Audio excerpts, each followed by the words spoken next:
Le métier de professeur, tout le monde le connaît. Notre propre parcours d'enfant, puis celui de nos enfants sont jalonnés de profs, tels des repères dans le temps, mais aussi des repères dans l'accès aux multiples savoirs dont ils sont les garants. Le professeur exerce un métier qu'il a choisi, il l'exerce avec rigueur et compétence, mais avant de se fondre dans l'entité enseignement, les profs sont des femmes et des hommes formidables, des bâtisseurs aux multiples facettes.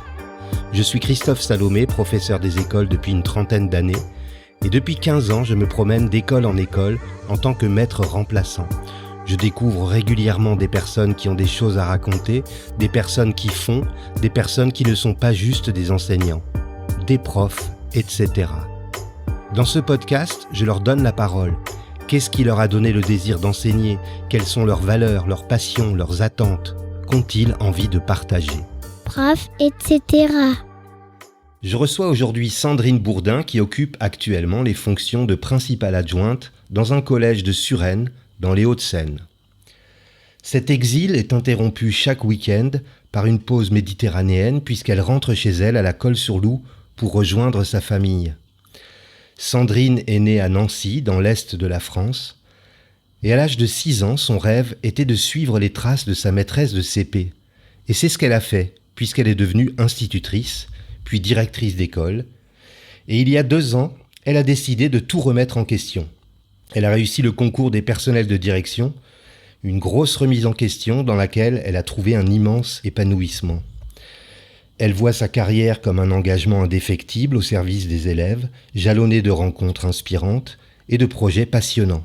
Sandrine Bourdin, bonjour. Bonjour. Quel est le dernier cadeau qu'on vous a offert ? Alors, le dernier cadeau que j'ai reçu, c'est mon vélo électrique. Mon vélo électrique que j'ai eu pour mon anniversaire, fin mars, et qui vraiment est un cadeau qui me tient énormément à cœur, parce que c'est une liberté. Le vélo électrique, c'est une liberté, ça correspond à mes principes de vie, donc je suis ravie de ce cadeau.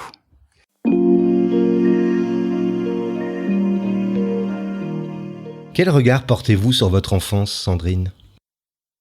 Quel regard je porte ? Un regard très très heureux, très apaisé, très dynamique aussi, puisque j'étais une enfant extrêmement dynamique, extrêmement joyeuse, et j'ai eu une enfance vraiment très entourée de parents aimants, d'une sœur plus jeune que moi, très aimante aussi. Et une enfance heureuse. Et une enfance aussi de voyage, puisque mon père travaillait sur les aéroports et que nous déménagions souvent. Nous changions souvent de lieu de vie. Et c'était pour moi l'occasion de me faire de nouveaux amis, d'élargir mes connaissances, de rencontrer d'autres personnes. Donc vraiment une enfance extraordinaire que je souhaite à tous les enfants. Prof, etc. Quel est votre meilleur souvenir en tant qu'élève ? Mon meilleur souvenir en tant qu'élève. Le jour où j'ai vu mon nom sur la liste au baccalauréat, le jour du résultat du baccalauréat. Quand on voit son nom sur la liste, c'est une joie. Et puis dans mon cas, c'était une joie, puisque l'année d'avant, mon nom n'était pas sur la liste. Donc vraiment, c'était la récompense d'effort qui avait vraiment une signification, puisque n'ayant pas eu la joie de l'avoir l'année d'avant, je mesurais toute l'importance du résultat et du diplôme finalement.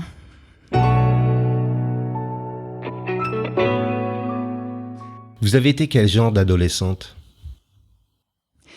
Alors, j'ai été une adolescente assez rebelle, assez insolente, bavarde, très,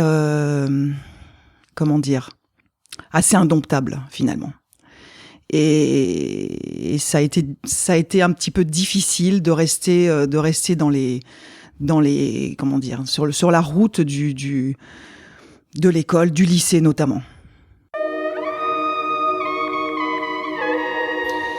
En quoi cette période de l'adolescence a influencé votre carrière et aussi le parent que vous êtes aujourd'hui ? Eh bien, je crois que ça l'a influencé sur, au niveau de la remise en question, de l'adaptabilité, du fait que nous devons nous adapter à notre univers, nous devons nous adapter à la situation, nous devons nous adapter aux contraintes. Et sans adaptation, nous souffrons, nous ne sommes pas heureux. Donc, en tant qu'enseignante, c'est réussir à donner à mes élèves la capacité de se remettre en question et de s'adapter à ce qu'on leur demande, à ce qui va être, ce qui va les rendre heureux et ce qui va leur permettre de s'épanouir. Prof, etc. Vous êtes actuellement principale adjointe de collège en Île-de-France. Quelles sont vos principales responsabilités au sein de votre établissement ? Vaste responsabilité.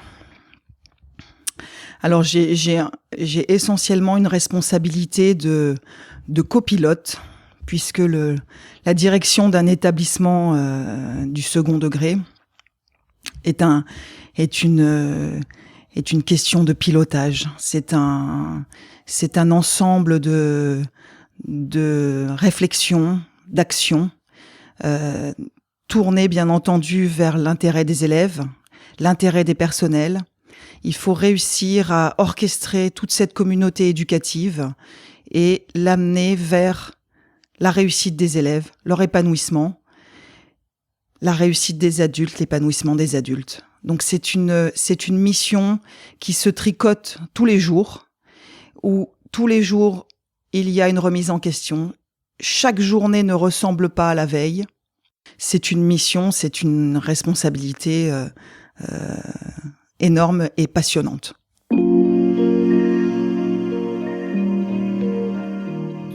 Vous avez entamé votre reconversion il y a quelques années en quittant vos fonctions de directrice d'école pour celles de personnel de direction. Dans quelles circonstances ce désir de changement s'est imposé ? De manière logique, de manière naturelle finalement. C'était une envie d'avoir des responsabilités peut-être plus importantes et puis d'apporter ma pierre à l'édifice par rapport à des élèves peut-être plus en demande, de changer au niveau de l'âge des élèves, au niveau des responsabilités, et puis également de me positionner dans une mission uniquement de direction d'établissement, puisque lorsque j'étais directrice d'école, j'avais à la fois un métier d'enseignante, j'avais en charge des élèves de CM2 à mi-temps, et puis la direction d'une école relativement importante, d'une dizaine de classes. J'ai adoré être enseignante, j'ai adoré être directrice d'école, et je pense que j'étais arrivée à un stade de ma carrière où j'avais envie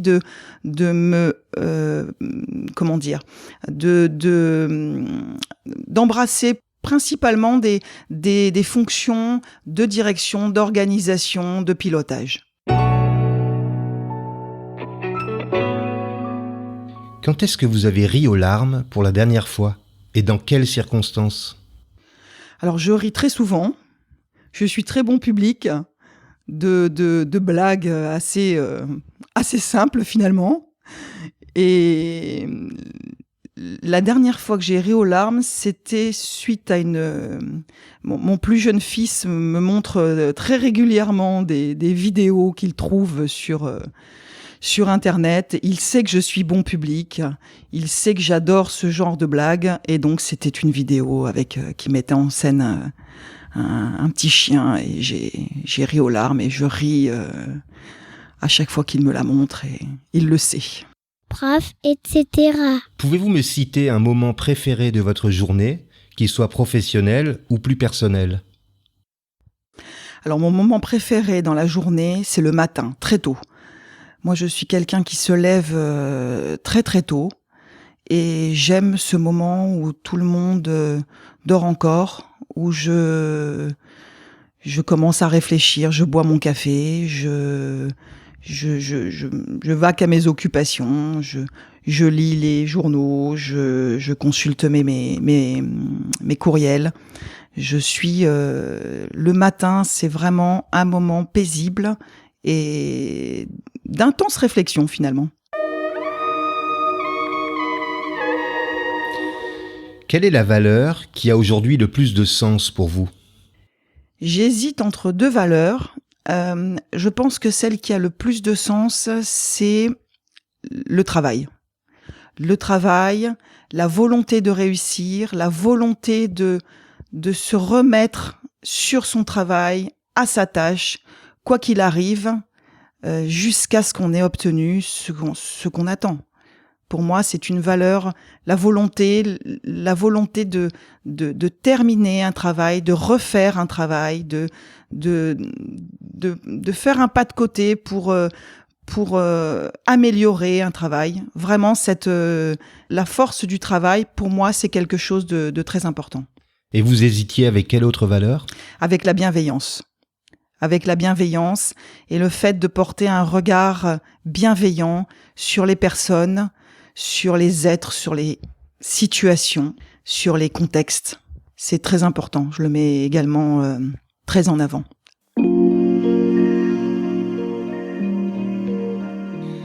Quel mot, selon vous, compléterait le mieux le mot enseigner ? Transmettre, accompagner, être à côté de quelqu'un. Prof, etc. Quelle compétence ou capacité qui vous rend bien des services dans votre vie vous rend un petit peu fier ? Je pense que c'est ma capacité à communiquer avec les personnes, ma capacité à engager le dialogue, à discuter, à écouter, quelle que soit la personne, quel que soit l'âge de la personne. Je pense que c'est ce qui me rend le plus fier, cette capacité à communiquer avec les autres et à les apprécier. Si vous pouviez vous mettre dans la peau de quelqu'un d'autre, vivant ou mort, pour une seule journée, vous choisiriez qui, Sandrine ? Alors, je pense que je choisirais Simone Veil. Simone Veil pour son histoire, pour ses combats, pour ce qu'elle représente, pour les femmes, voilà, sa résilience. Comment définissez-vous le succès ?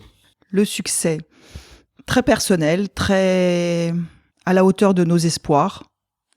Le succès, c'est finalement réussir à être heureux de ce qu'on fait, des rencontres que l'on a, de ce qu'on construit. Je pense qu'il est là le succès. Prof, etc. Qu'est-ce que vous vous souhaitez pour les 2 prochaines années ? De pouvoir retrouver ma région, de pouvoir retrouver mon académie d'origine, l'académie de Nice.